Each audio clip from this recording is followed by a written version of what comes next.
I'm so looking forward to today. We're going to be talking about mistakes that mentors make. And this week, we're going to be talking about the relationship mistakes that mentors make.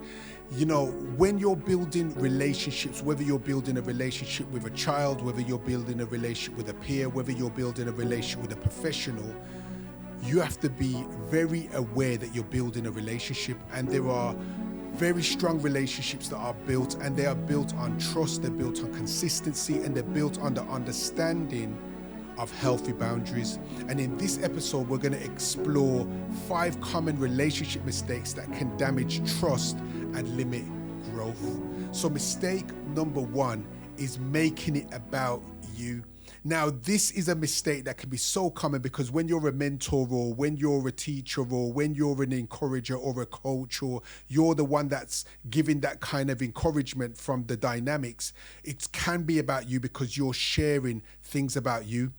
But what it looks like is when you're talking more about your experiences than the mentees, and turning conversations back to yourself. So it could be simple, like a young person could be talking about something that's happened in a class concerning, like a teacher's had something against them, or a teacher has treated them unfairly, or they feel that they've been treated unfairly. And you could be like, yeah, that happened to me, and I remember when this happened when I was growing up. And sometimes you can miss the opportunity of actually listening and asking more questions instead of interjecting and just sharing and making it all about yourself. And the other thing that it looks like is when you're comparing every situation to your own journey. Yes, as a mentor, you're there to give hindsight, and you're there to give wisdom, and you're there to give some information about how they could avoid some situations. But all the time, it's not going to be about your journey, because every mentee is going to have a different journey, and they're going to have a different journey than your journey. And dominating discussions with personal stories, that's when you're making it all about you. Yes, there can be learning from your stories. You can be sharing about your story. But you've got to remember, when you're mentoring, when you're encouraging, you've got to look at how do you center in on the mentee's experience? How do you look at what they're going through? And when you're making it about you, it can have a negative impact. And there is also an alternative for great mentors and how they do it. And the negative impacts can be like the mentee feels unheard. So they're talking, but you're just sharing a lot about yourself. And that can reduce trust because it's more self-centered. You're talking about you, you're centering on your experience and not the person that is there desiring and wanting to be heard. And then that just encourages lower engagement, and it becomes a mentor-centered relationship. But what great mentors do, and this is the alternative, is keep the focus on the mentee's development. Keep the focus of your relationship on how you can support them, how you can encourage them, and how you can guide them to becoming better for themselves.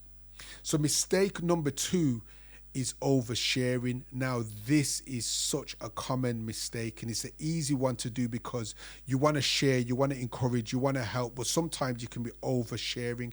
And what this can look like is when you're sharing personal information unnecessarily.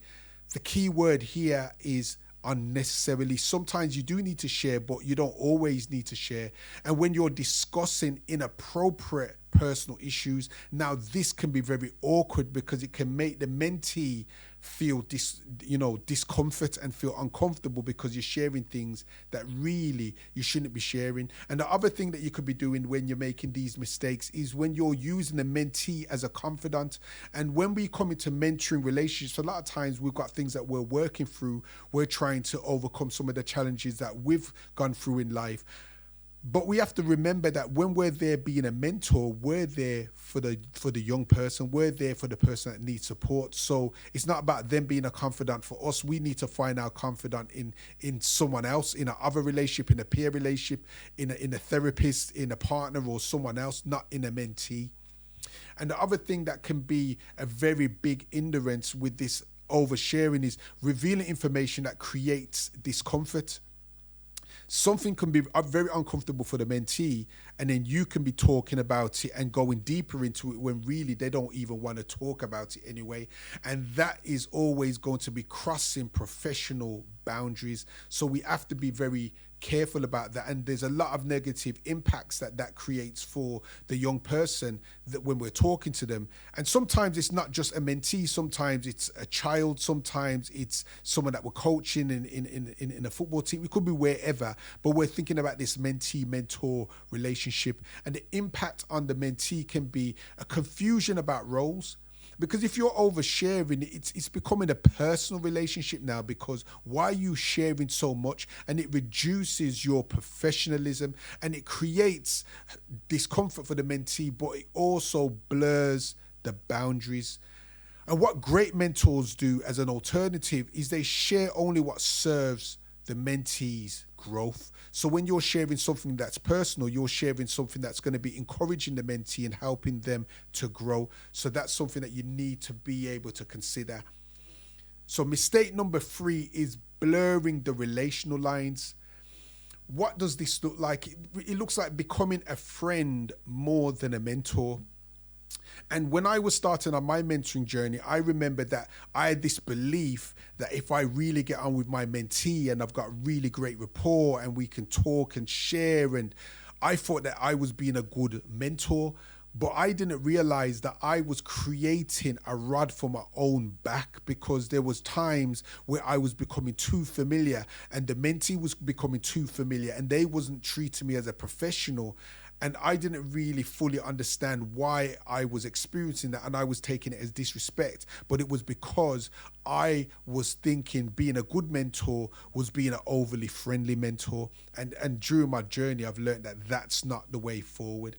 The other thing that can create these issues in blurring the relational lines is when you're creating emotional dependency. We really have to be careful about not making the mentees become overly attached to us, because it lets down the mentee more than the mentor. And when the mentoring relationship has finished and then the mentee cannot move on because you've become such a crutch for them, you've become such a support mechanism for them, that you've not considered that I'm going to have to be weaning them off, or I'm going to have to be breaking off this relationship, and I'm going to have to be getting them to become dependent. You're going to be creating emotional dependency that is unhealthy.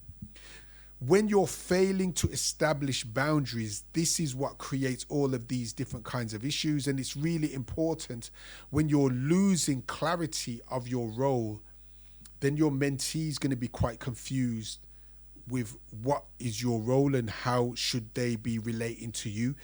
And this is especially for a mentor that's within a school setting, because when you're a mentor, you're not a teacher and you're not a student, so you're kind of in no man's land. You're in a place that really you're not like what the students are necessarily used to. They're necessarily used to having a teacher relationship, or they're used to having student relationships. But you're kind of in the middle, and you're talking about personal things, and you're talking about professional things. You're talking about schooling. You're talking about life. So it's easy to lose the clarity of the role. So you really need to focus on making sure that you help the mentee to understand your position, that you're a professional, you're not a teacher, but you're a mentor. And when you blur these relational lines, it impacts mentees in a negative way. And these are some of the ways that it can impact them. There's a reduced amount of accountability, because now the dynamics of the relationship of you being a mentor and them being a mentee, there's not clarity on it. So it just affects the accountability, because when you're straight the mentor and you're the professional and you've got these boundaries, then the mentee knows that you're the professional. But when you don't do that, then it's really blurred. There's confused expectations, because now you're like my friend and you're like very friendly and I can tell you anything, but then how do I not tell you everything? And when I do tell you everything, do you stop me sometimes on letting me know that you probably don't need to know that? Sometimes you probably have never done that, have you? You probably have never says, maybe we don't need to discuss that. Because sometimes as a mentor, you're just trying to understand more and more. And sometimes it's not about the mentee. Sometimes it's just about your curiosity. So you've got to be able to understand that this can create issues. And what it does, it creates weaker mentoring outcomes. And great mentors, what they do is they build trust while maintaining clear boundaries. So we're on to mistake number 4 now. And mistake number 4 is judging instead of understanding. As human beings, it can be easy for us to judge people, and that's why there's prejudice in it. Is like prejudge, sometimes because of movies, because of media, because of music, because of what you've heard when you've grown up. You can judge people before you even know them. We know that this happens in profiling. We know that this happens when you look at people and they're probably from a different race, or these things happen, and we have to be careful that we don't do it in life, and we have to be careful when we don't do it in mentoring. So what that looks like, it's making assumptions. So because someone's a certain way, because they're a certain gender, or because of a certain race, we're assuming. That's something that we need to be very careful of. Criticizing before understanding, that's another thing. That's how it can look like when we're judging instead of understanding. Allowing bias to influence conversations. Now, we all have some level of bias. We have to be careful when we've got bias, because we lean towards certain people or certain things. And we need to understand that that does happen. So as people, we do think in a certain way, and we do look at things in a certain way. So us being able to do this is very important, to be able to know when we're actually doing it and prevent it. And labeling behavior too quickly, this is so easy. And in the mentoring masterclass, and when we're training mentors and when we're talking about these things, we call it fruit and we call it roots. Sometimes when you got behavior, that is just the fruit, but what is the roots? Why are they behaving in that way? Why are they responding in that way? You might think it's a certain reason, but it's not a reason. It's something totally different. So us being able to understand before judging is really important, because that stops us from jumping to conclusions. So the negative impact of judging before understanding is that you can create defensiveness in your mentees. They become defensive. They feel that they need to defend themselves because you're sharing things that they don't even think, like, that's not me. Why are you saying that about me? So they become defensive, and then they're less open, so the openness goes, and then there's misunderstanding. So these are all impacting a relationship in a very negative way, and then it creates a weaker connection. Great mentors really avoid this and do as much as they can to avoid this, and they do this by seeking understanding before evaluating, asking great questions before assuming and presuming and making ass out of you and me, as they say, when you assume. So the last mistake I want to talk about is about being inconsistent. A lot of times when someone is being mentored, it's because they need support, it's because they need a relationship that can help them in life, and they need someone that's consistent, so being able to have a frequency that you agree is very important. And what it looks like when you're inconsistent, it's you're missing meetings, you're missing mentoring sessions, you've got poor follow-up. So even though you've had a session recently, you following up after that session, it's not effective. You should be following up after sessions and being able to create a continuum between your mentoring sessions, so it feels like a journey instead of like 10 sessions repeating themselves. And being unreliable, breaking the promises you make. So if you go to your mentee, you're going to go and do some research. You're going to go and look up what it takes to get into a football team, or look up what it takes to get into this course. The next session, you need to have it done. Be reliable. Don't say you're going to get it done and then you don't get it done. That's really important. And forgetting your commitments. We know that we're all human. We know that we're all busy. We know that we forget. We do forget, that's a reality. But when we've got this dynamic that we're working with a young person, and we're trying to keep trust and we're trying to build trust, we want to try and remember our commitments, because it says a lot about what they view about themselves, that you find that they're worth remembering the commitment for. And we need help, and sometimes we're going to probably slip up here and there for different reasons, but making sure that we can remember our commitments is very important. And the other thing that being inconsistent creates is varying levels of support. So the impacts on the mentoring relationship of being inconsistent is it reduces trust, and it goes against what you're trying to do, because you're trying to get the young person to believe that you're someone that can be trusted, and it's reducing the trust. It's affecting a loss of credibility, because after they're like, I can't even listen to you because I don't even know if what you're saying is true.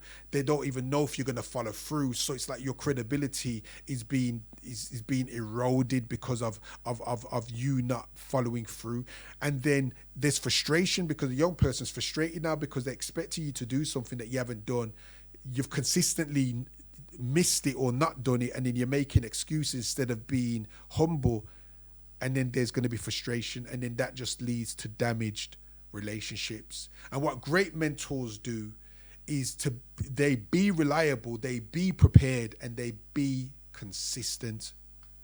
So we've talked about these relationship mistakes, and I want you to think about what one resonates with you the most as a mentor. What one kind of pricked you and made you think, you know something, I need to work on that, or I never even thought about that. I want you to think about that, and if you're brave enough and bold enough, put it in the chat, but at least note it in your own mind. And if we look at the opposites of what I've spoke about, the mistakes, we speak about what great mentors do. They keep focus on the mentee. They share appropriately, and they maintain healthy boundaries. They seek understanding before judgment, and they build trust through consistency.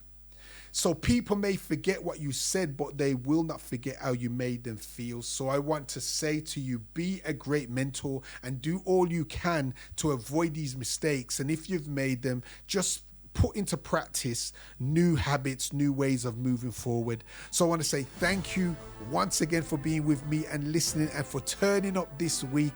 And join me again next week. And caring is sharing, and sharing is caring. So make it possible to share this with someone else so they can learn from these things that we've discussed. And it can be for parents, it can be for mentors, it can be for mentees, it can be for different people. But take care, and I look forward to seeing you next week.